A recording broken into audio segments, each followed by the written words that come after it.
Hi guys, welcome to the channel. In today's video, I'm going to show you how you can change your Facebook page category. So the first step you simply need to do is to open Facebook application and click on your profile picture on the top right.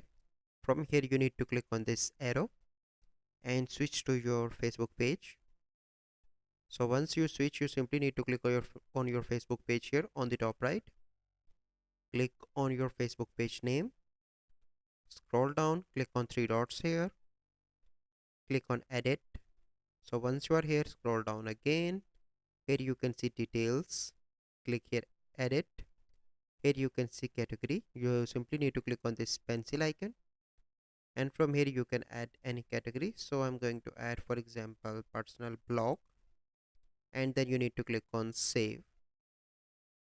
So now you can see that my Facebook page category is changed.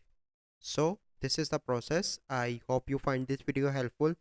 If you find this video helpful, must like this video, subscribe to our YouTube channel for future videos. We'll see you in the next video. Thank you. Have a good day.